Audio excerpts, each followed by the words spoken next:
আজকের পর্ব স্বামীর ভিটা। শ্রীমা কলকাতায় ফিরে অল্প কয়েকদিন বলরাম বাবুর গৃহে থেকে কামারপুকুরে গেলেন। যাবার আগে দক্ষিণেশ্বরে গিয়ে সব দেবদেবীকে প্রণাম করেন এবং শ্রীরামকৃষ্ণের স্মৃতিচিহ্নগুলিকে আর একবার প্রাণ ভরে দেখলেন। স্বামী যোগানন্দ গোলাপমাকে সঙ্গে নিয়ে ট্রেনে করে বর্ধমান পর্যন্ত গিয়ে বাকি পথ হেঁটেই চললেন। পথে শ্রীমা খুবই ক্লান্ত হয়ে পড়েন। তখন গোলাপমা একটু রান্না করে দিলেন। শ্রীমা তা খেয়ে বারবার বলছিলেন, ও গোলাপ, তুমি কি অমৃতই রেঁধেছ? এরপর থেকে শ্রীমায়ের অতি দুঃখময় কামারপুকুরে জীবন শুরু হলো। এখানে এসে অধিকাংশ সময় তুমি একাই থাকতেন। সে রামকৃষ্ণ যখন কাশীপুরে ছিলেন তখন রামলালকে একদিন বলেছিলেন, তুই ভবতারিণীর সেবা করবি, তাহলে তোর অভাব থাকবে না। আর শ্রীমাকে বলেছিলেন, তুমি কামারপুকুরে থেকো আর লক্ষ্মীর দিকে একটু নজর রেখো, ওকে খেতে দিতে হবে না, তবে সে যেন বাড়ি থেকে কোথাও না যায়। আমাকে ভক্তরা যেমন ভক্তি করছে তোমাকেও তেমনি ভক্তি করবে। আর রামলালকেও বলেছিলেন, দেখ তোর খুড়ি যেন কামারপুকুরে থাকে। রামলাল উত্তরে বলেন, ও যেখানে ইচ্ছে হবে সেখানে থাকবেন। ঠাকুর তখন ভৎসনা করে বলেছিলেন, সে কি রে, তুই পুরুষ মানুষ হয়েছিস কি জন্য? লক্ষ্মী কিন্তু বৃন্দাবনে মায়ের সঙ্গে ছিলেন, কিন্তু কামারপুকুরে যাননি। রামলাল কিন্তু শ্রীমায়ের কোনো দায়িত্বই নেননি। উপরন্তু রানীর রাসমণির নাতি যে মাসে ৫-৭টি করে টাকা পাঠাতেন, তাও খাজাঞ্চিকে বলে বন্ধ করে দেন। কালীবাড়ির টাকা বন্ধ হয়ে যায়।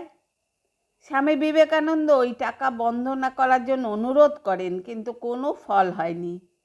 শ্রীমা এই খবর পেয়ে বলেন, বন্ধ করেছে করুক, এমন ঠাকুরই চলে গেলেন, টাকা নিয়ে আমি আর কী করব?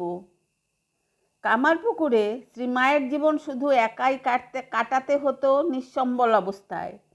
শ্রীরামকৃষ্ণ একবার তাকে বলেছিলেন, তুমি কামারপুকুরে থাকবে, শাক বুনবে, শাক ভাত খাবে আর হরিনাম করবে। শ্রীমায়ের এমন দিনও গেছে যখন শুধু 2টি ভাত সেদ্ধ হয়েছে, কিন্তু লবণ জোটেনি। কিন্তু নিজ দুঃখের কথা কাউকেই বলতেন না, কারণ তখনও তার কানে ঠাকুরের শেষ আদেশ বাজছিল যে, দেখো, কারো কাছে একটি পয়সার জন্য চিৎ হাত করো না, তোমার মোটা ভাত কাপড়ের অভাব হবে না। একটি পয়সার জন্য যদি কারো কাছে হাত পাতো, তবে তার কাছে মাথাটি কেনা হয়ে থাকবে। বরং পর ভাতা ভালো, পর ঘোরও ভালো নয়। তোমাকে ভক্তেরা যে যেখানেই নিজেদের বাড়িতে আদর করে রাখুক না কেন, কামারপুকুরের নিজের ঘরখানি কখনো নষ্ট করো না। কামারপুকুরে শ্রীমা ঠাকুরের সেই ছোট্ট ঘরখানিতে থাকতেন। অন্য একটি ঘরে মা রান্না করতেন।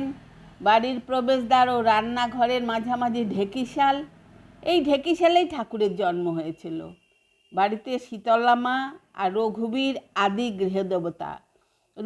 রঘুবীরকে নিরামিষ ও শীতলাকে মাছ ভোগ দেওয়া হতো। মাঝে মাঝে রঘুবীরকে খিচুড়ি ভোগও দেওয়া হতো।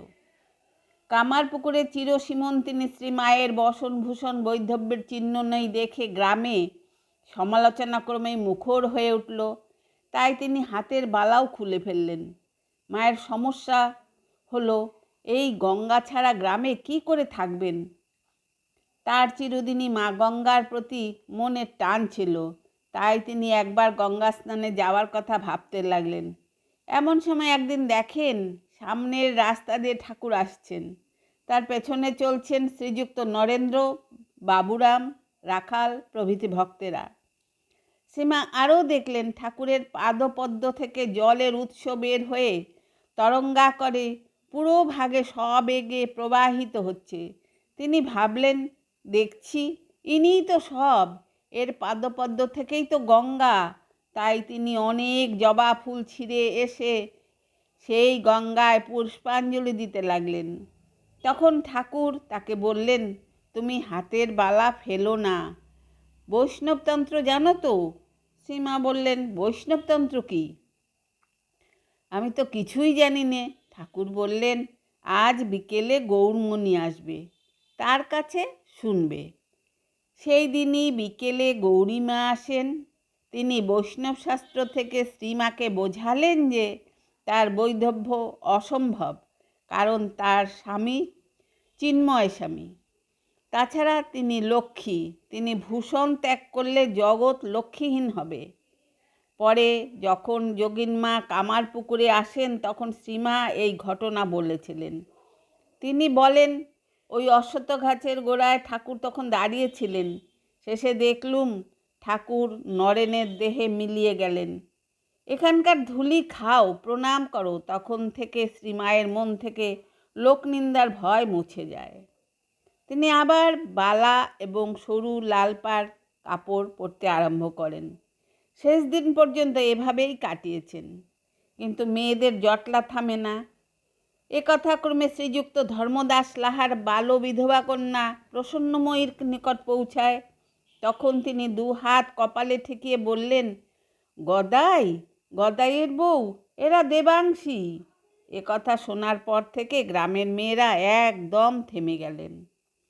গ্রামে পূর্ব পরিচিতা প্রসন্নময়ী শ্রীমাকে ভরসা দিয়ে বলেছিলেন, তা বউ, তোমাকে ভাবতে হবে না, আমার ঝি গিয়ে রাতে তোমার কাছে শোবে।